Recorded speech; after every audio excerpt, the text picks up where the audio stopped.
లింగ నిర్ధారణ ఒక పెద్ద నేరమని, గర్భ నిర్ధారణ స్కానింగ్లపై థర్డ్ పార్టీని ఏర్పాటు చేయాలని జిల్లా కలెక్టర్ ఎస్ రామసుందర్ రెడ్డి పేర్కొన్నారు.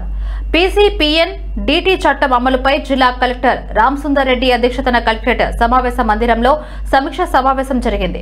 ఈ సందర్భంగా కలెక్టర్ మాట్లాడుతూ లింగ నిర్ధారణ వివరాలు బయటకు వెళ్లకుండా ఎలాంటి చర్యలు తీసుకుంటున్నారనే విషయంపై సంబంధిత అధికారులను ఆరా తీశారు. స్కానింగ్ కేంద్రాల పర్యవేక్షణను మరింత బలోపేతం చేసేందుకు థర్డ్ పార్టీ మానిటరింగ్ కూడా ప్రవేశపెట్టనున్నట్లు తెలిపారు.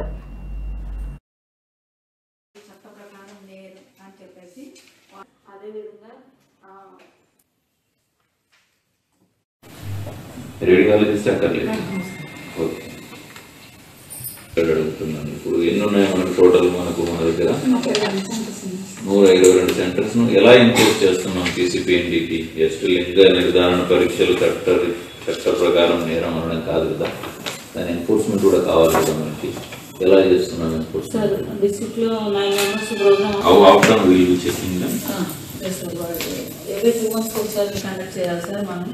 ఎన్ని చేసాము ఇక్కడ decoy operations and what mechanism we have to report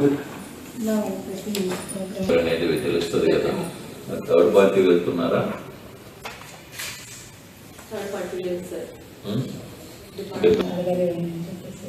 పంపించి మనందరం బయట ఉంటాం సార్. వాళ్ళు మాత్రం వెళ్తారు, వాళ్ళతో పాటు ఒక అటెండర్ కూడా వెళ్తారు సార్. చేస్తే మనం ముందుగానే జరిగింది సార్. బట్ ప్రాక్టికల్ గా ఇవన్నీ కూడా జరుగుతున్నాయని రూల్ అవుట్ చేయడం జరిగింది సార్. ఆ కన్సర్న్ PHCకి సంబంధించిన అలాట్ చేసిన